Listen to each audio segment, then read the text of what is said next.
Voice of Cameroun, la voix de l'espérance.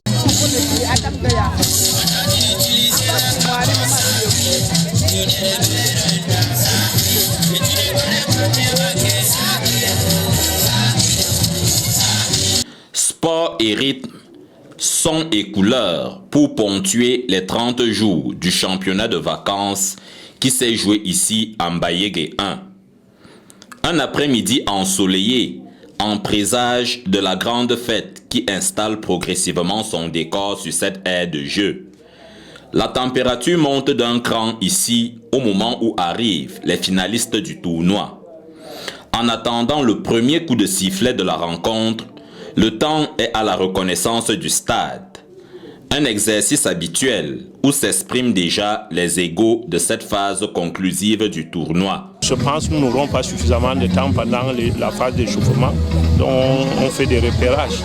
Il y a un proverbe de chez nous qui dit que quand la vipère est en bourse, c'est encore une affaire des enfants. Dès que vous l'amenez au village, ça devient un problème d'adultes. Les enfants jouaient et nous rapportaient souvent leurs victoires, leurs espoirs ici. Maintenant qu'ils sont qualifiés pour la finale, nous, les anciens, nous devons les accompagner. Ça devient notre problème maintenant. Quand vous arrivez, vous faites la reconnaissance du terrain. Ce n'est pas pour implanter les gris-gris et je ne sais quoi d'autre. S'il y a une équipe qui pouvait implanter les gris-gris, c'est l'équipe qui joue, l'équipe du village. Parce qu'ils ont le terrain toute l'année, nuit et jour. Donc implanter un gris-gris à 2 minutes du match, c'est impossible. À la loge d'honneur, un public des grands jours, venu de Yaoundé, avec pour tête de file Jérémy Sorel Njitap, ancienne gloire du football camerounais et époux de la marraine du championnat. Lui et les autres galactiques de la tribune découvrent autant que le Mbayege 1 du football les deux équipes qui jouent cette finale du 5 septembre.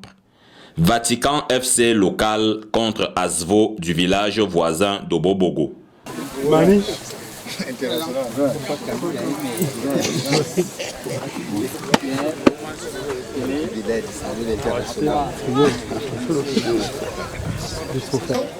Seulement,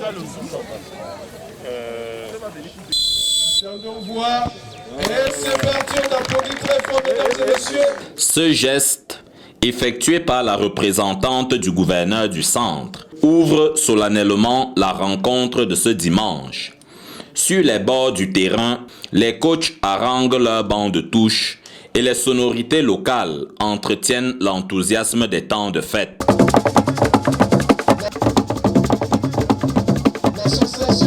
Sur l'aire de jeu, 22 acteurs qui multiplient les ruses et vont d'un but à un autre. Le saint graal de cet après-midi, luisant sous les radiations d'un soleil aimable, assiste aux 45 premières minutes. L'attaque d'Asvo d'Obobogo, réputée pour la puissance des estocades qu'elle porte dans les défenses adverses, a déjà fait trembler les filets de Vatican FC à 2 reprises. La panique semble déjà s'être installée dans les rangs de l'équipe hôte. À la fin de la première manche, le staff technique veut resserrer les boulons. La machine est manifestement grippée. Oui, il faut libérer les ballons. Tape pas le ballon à l'aise. Le gardien. Tu connais ça. Oui. Tu fais quoi? Toi, tu tapes les ballons à l'aise. Tu tapes les ballons. N'importe quelle position, frappe vers le gardien. À la tribune, l'on ne s'ennuie pas. Une belle symphonie sortie du cru local meuble les 15 minutes de pause. Tout est fait ici pour refouler la moindre moiteur des esprits. Sport et rythme, plateforme où reprend la deuxième partie de cette rencontre. Même débauche d'énergie, passion et talent en exergue, mais la sueur de Vatican FC ne suffira pas pour contenir la fougue rageuse d'Asvo d'Obobogo, auteur de 3 autres réalisations. Une belle rencontre qui s'achève selon la sacro-sainte formule qui consacre la règle du vainqueur et du vaincu. Le terrain, c'est le nôtre, nous sommes habitués au terrain. Donc, c'est arrivé, c'est un match de football. Il y a toujours un perdant et un gagnant. L'adversaire était là, il était bien assis et bien entraîné. Ce sont des gars qui jouent, je crois, pratiquement chaque week-end ensemble. Donc, ils savent ce qu'ils font. Et nous, bon, de temps en temps, c'est pas aussi, peut-être on se retrouve une fois par an. Donc, je crois qu'ils avaient déjà l'avantage. Notre force, c'est parce que nous sommes une association très très grandiose, comme tel que vous avez vu au stade là. Nous sommes une association qui nous sommes basés au Bobogo. Nous, c'est notre force, l'amour, solidarité, victoire. C'est ça qui fait notre force, l'amour et la solidarité et la victoire. Tactiquement, on les maîtrisait, on savait comment, tel qu'on va jouer contre eux pour la finale. On a préparé notre finale contre eux. C'est pour ça que peut-être on était un peu au-dessus, ils ont un peu encaissé. Bon, on les souhaite seulement bonne chance pour la prochaine édition. Chez les VIP, l'on s'est régalé également des 90 minutes de football.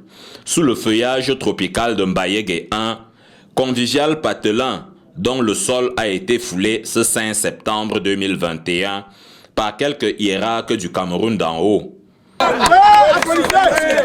Pour assister à une belle rencontre, je pense que les deux équipes ont bien joué. Moi, j'étais très surpris déjà de l'engagement. Je dirais, la loi du jeu, il doit avoir un gagnant et un perdant. Bravo aux perdants et félicitations aux gagnants. À la population de ce beau village, le message est simple, c'est que le football est un vecteur de rassemblement. Lorsque mon épouse m'a sollicité d'organiser cette compétition, je n'ai pas hésité parce que je sais que pendant les vacances, les jeunes surtout doivent se retrouver autour du football. Et vous avez donc constaté qu'il y avait la majorité des jeunes du village.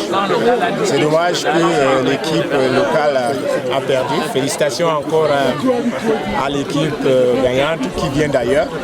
Mais je pense que nous sommes satisfaits parce que le village, la population a répondu présent et que ça nous encourage de revenir encore pour la troisième édition. Nous soulignons qu'après ce match-là, nous voyons que c'est un tournoi qui est organisé par un ressortissant de l'Ouest pour une région du centre. Donc, c'est le vivre ensemble que nous cultivons, c'est le vivre ensemble que nous appelons tout le Cameroun à vivre. Et ça permet, n'est-ce pas, le brassage des cultures, le brassage des cultures. Les vainqueurs, coupe en main, savourent l'instant. Clap de fin en fanfare.